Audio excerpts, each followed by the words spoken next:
મિત્રો, મેં સોરિયાસિસના અત્યાર સુધીમાં ઘણા બધા કેસ જોયા છે, પણ આમાં સૌથી એક અઘરો કેસ એની વાત કરવી છે.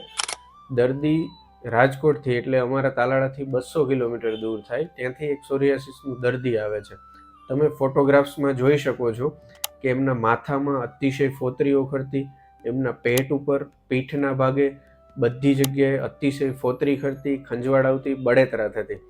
પગની અંદર પગ બંને સોજી ગયા હતા, એમાંથી દુર્ગંધ મારતું પ્રવાહી નીકળતું હતું, રસી નીકળતું હતું, લોહી નીકળતું હતું અને અતિશય ખંજવાળ સાથે બળેતરા પણ થતી હતી. જ્યારે દર્દી અમારી પાસે આવે છે તો આયુર્વેદ પ્રમાણે ત્રિદોષજ કુષ્ઠ એવું નિદાન કરવામાં આવે છે અને દર્દીને આટલી બધી તકલીફો વધવાનું કારણ એમને દરરોજને માટે ચા અને વડાપાઉં ખાવાની ટેવ હતી. એના લીધે દર્દીના ત્રણેય દોષોનો પ્રકોપ થયો હતો અને આયુર્વેદ પ્રમાણે આ ત્રિદોષજ કુષ્ઠ ઝડપથી વધી ગયો હતો. અને અમે આયુર્વેદ પ્રમાણે સંહિતાઓના આધારે કુષ્ઠની અંદર અલગ અલગ દોષો પ્રમાણે જે ટ્રીટમેન્ટ સ્ટ્રેટેજીસ બનાવેલી છે એ પ્રમાણે એમને ટ્રીટમેન્ટ સજેસ્ટ કરવામાં આવી અને દવાઓ આપવામાં આવી.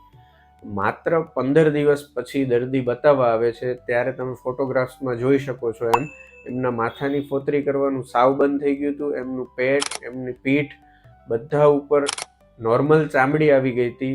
પગની અંદર સોજા ઉતરી ગયા હતા, પ્રવાહી નીકળતું બંધ થઈ ગયું હતું અને એકદમ સરસ રીતે નવી ચામડી આવી ગઈ હતી. મિત્રો, સોરિયાસિસ આયુર્વેદની દ્રષ્ટિએ ખૂબ જ સારી રીતે દવાઓ અને પરેજી વડે મેનેજ કરી શકાય છે. અમુક કેસની અંદર પંચકર્મની જરૂર પડતી હોય તો એ પણ કરીને ખૂબ જ સારી રીતે મેનેજ કરી શકાય છે. વારંવાર ઉથલા મારતું અટકાવી શકાય છે અને ઉથલો મારે તો જે પહેલાં તકલીફ હોય એનાથી 10, 15, 20% જેટલી તકલીફ થતી હોય છે. સ્વસ્થ રહો, આયુર્વેદમય રહો.